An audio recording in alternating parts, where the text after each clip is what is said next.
So what's going on guys, Kids here and welcome back to a brand new video. For today I will show you the top 3 highest damage builds in Albion Online. So for each and every single build I will show you what abilities and armor you want to get. Then I will explain every single skill and demonstrate you the best skill rotations that you want to use. And then lastly I will show you the best gameplay so you would be able to get the best results and highest damage possible and much more. So no matter how much silver you have, or how high or low your weapon masteries are, you can easily use these builds and follow the step-by-step guide. So, if this sounds interesting to you, then let's get right into it.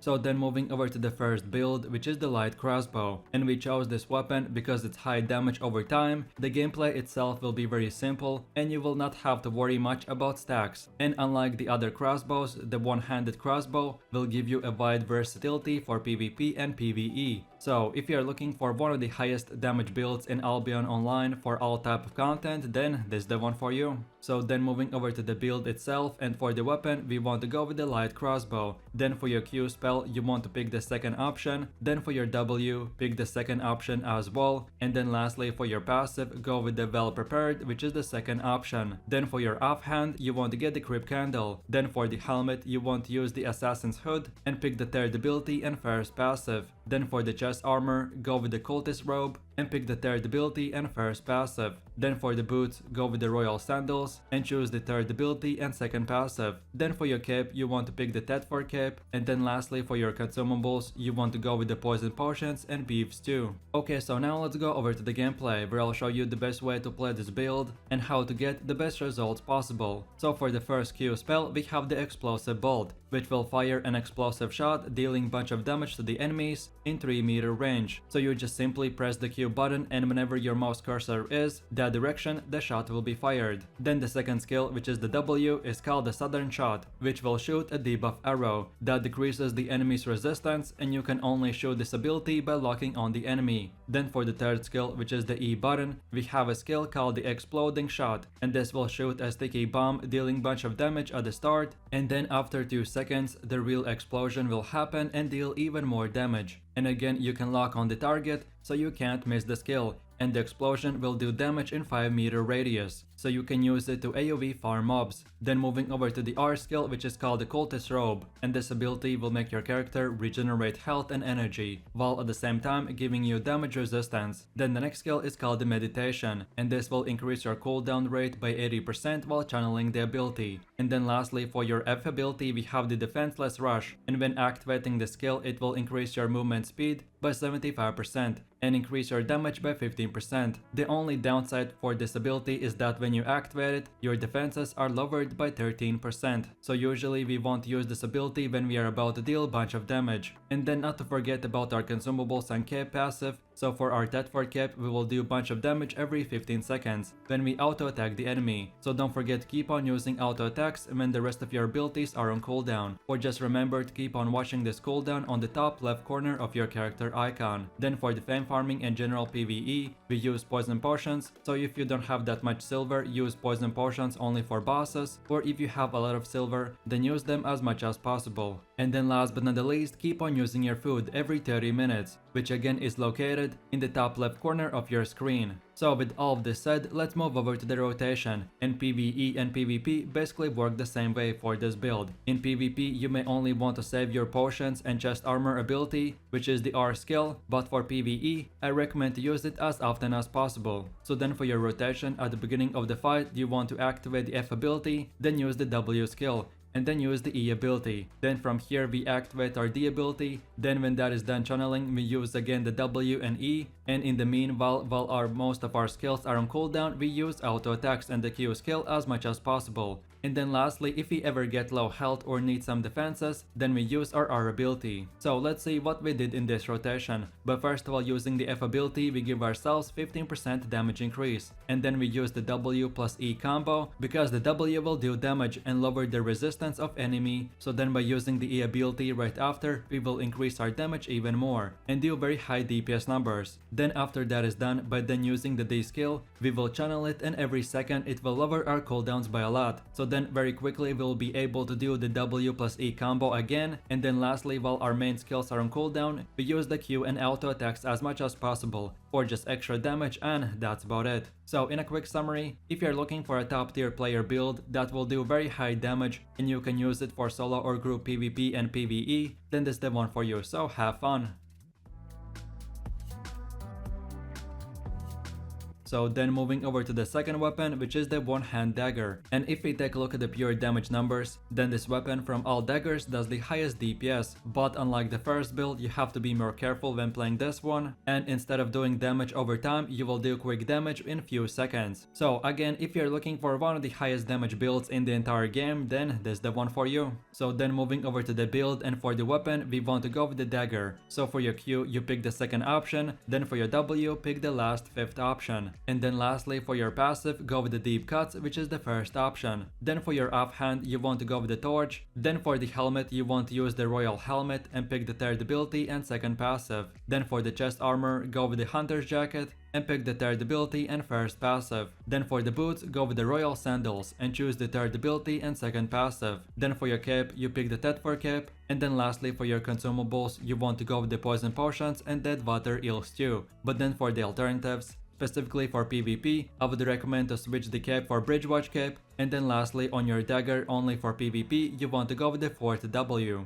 Okay, so now let's go over to the gameplay where I'll show you the best way to play this build and how to get out of your abilities the best possible results. So for the first Q ability, we have the Deadly Swipe, and this skill will make your character do a small jump that will deal damage in 3-meter radius, and each time you hit an enemy, your spirit charge will increase your damage by 6%. So then for the second ability, we have the Chain Slash, and this skill you can only lock on a target or object like traps or chests in dungeons, and this skill makes your character dash into the target while dealing damage, and the best thing is that you can dash up to 4 times. So if you see 4 enemies close to you, you can dash 4 times, and each time you will do increased damage and be immune to all enemy attacks while dashing in the animation. Then for the E ability, we have the Bloodthirsty Blade, and when you activate the skill, it will give you increased damage, increased movement speed, and each time you hit the enemy, you will regain a portion of their health, but at the same time you get a debuff, and even if you're not doing damage, your health will go down. So then in the next gameplay part, I will show you the best skill rotation and how to overcome this debuff. So then for the R skill, we have the Haste ability, and when activating, it will give you haste, which means that you will get increased attack speed by 60%, and all damage you will do will be increased for 20% as well. Then the next skill is called the Ballista Support Fire, and this is a simple crowd control that on your targeted area will shoot this barrel, and if you hit the enemy, he will get stunned for 3.5 seconds. And then lastly, for your F ability, we have the Defenseless Rush, and when you activate the skill, it will increase your movement speed by 75% and increase your damage by 15%. The only downside is that while this ability is active, your defenses are lowered by 13%, so usually we want to use this ability when we are about to deal bunch of damage. And then from our Tetford cape, we will do bunch of damage every 15 seconds when we auto attack the enemy. And as our build is basically built around auto attacks, so you don't have to worry about this one because it will be working in the background. And then last but not the least, keep on using your food every 30 minutes. So for group PvP and PvE, I recommend the Deadwater Eel Stew, but if you're solo and still even with the lifesteal, if you run into health problems, then use the Cabbage Soup. So with all this said, let's move over to the rotation, and PvP and PvE basically work the same way. So then for the rotation, at the beginning of the fight, you want to activate the F ability, then use the D skill on the enemy, and then right after activate the R ability, and then the E skill, and then from here we just keep on being on top of the enemy while spamming auto attacks. And then when your main DPS skills are on cooldown, keep on using the Q and W as much as possible, as this build is basically focused around doing very high damage for 5 to 10 seconds and then waiting for about 15 seconds. In PvE, in this skill downtime, you can just escape the enemy attacks and keep on using the rest of your skills. But for PvP, usually dagger players use their one-shot combo and then run around while getting their rotation back up, and then you repeat the same process. So let's see what we did in this rotation. But first, while using the F ability, we give ourselves 15% damage increase. Then we use the D skill, which will stun the enemy. Then we we activate the R ability, which will give us attack speed and increased damage. Then right after we use the E ability, which will give us lifesteal and movement speed. So then these 4 skills in this exact order is our main highest damage rotation, and if you use it properly, you'll be able to eliminate players and mobs in just few seconds, and that's about it. So in a quick summary, if you're looking for one of the highest damage builds that, unlike the first build, has the short high DPS windows and has super fun playstyle, then for sure try this one out and don't forget to have fun. So then taking a closer look at the last and final build, which is the one-hand frost staff. I personally have been playing this weapon for years now, and it is my most favorite one because of its playstyle, the ability to be a real mage with teleport ability and a huge outplay potential. And of course, like any of my builds, this setup is amazing for PvP and PvE. So if you're looking for one of the highest damage builds, then this is the one for you. So then moving over to the build, and for the weapons, we want to go with the frost staff. So for your Q, you pick the third option, then for your W, pick the second option, and then lastly for your passive, go with the aggressive caster, which is the third option. Then for your offhand, you want to go with the tome of spells, then for the helmet, you want to use the royal cowl, and pick the third ability and second passive. Then for the chest armor, go with the scholar's robe, and pick the third ability and second passive. Then for the boots, go with the royal sandals and choose the third ability and third passive. Then for your cape, you pick the Morgana cape, and then lastly for your consumables, you want to go with the poison potions and amulet. But then for the alternatives, specifically for PvP, if you don't like the royal sandals, then go with the cleric sandals and pick the third ability and third passive. And then for your potions, switch from poison potions to resistance potions. Okay, so now let's go over to the gameplay where I'll show you the best way to play this build. So for the first Q ability, we have the Ice Shard, which drops this circle-shaped ice that explodes, dealing bunch of damage. Then the second W skill is called the Frost Nova, and this ability teleports you, and if you're right on the enemy while teleporting, then you will stun the enemy and do a bit of damage. Then for the E skill, we have the Freezing Wind, and this will shoot these ice shards in front of you, dealing damage to the enemy, and at the same time freezing them in a place for a second or two. Then for the R skill, we have the Speed Caster, and when we activate it, we will receive 50% cast time reduction, and all of our skills will cost 75% less energy. Then for the D skill, we have the Perpetual Energy, and when using this ability, it will give us energy cost reduction to 0. So after activating, in the next 15 seconds you can use as many skills as possible, and all of them will cost 0 energy, aka mana. And then lastly for the F ability, we have the Defenseless Rush, which gives us increased movement speed by 75% and increased damage by 15%.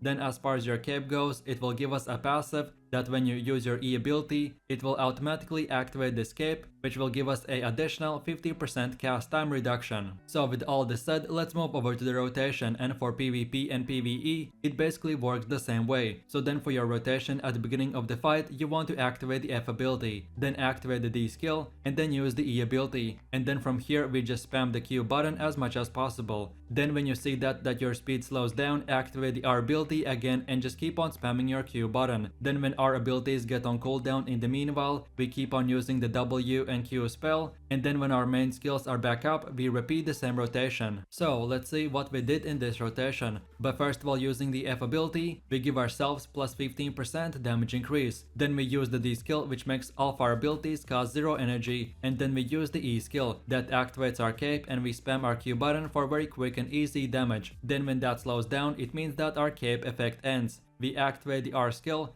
which is the second speed boost, so we spam the Q ability again, and that's about it. The main strength lies in how much Q abilities you can use, and as we have a lot of energy reductions, teleport, and a huge AoE spell that we basically can spam 24/7, we have everything we need for any type of content. So in my final conclusions, if you're looking for, in my opinion, the most fun and highest damage build in Albion Online, then for sure check this one out, and I hope you have fun. So with that said, I really do appreciate everyone for watching, guys, and I hope you enjoyed it. If you have any suggestions, feedback, or other good Albion Online builds that you would like to see in the next video, then feel free to leave your comments in the comment section down below. And while you're doing that, please click like, subscribe, and enable that notification bell, so this way you could support the channel and you won't miss any more amazing content from me. With all this said, you have an amazing day, and I'll catch you in my next video. So take it easy, peace.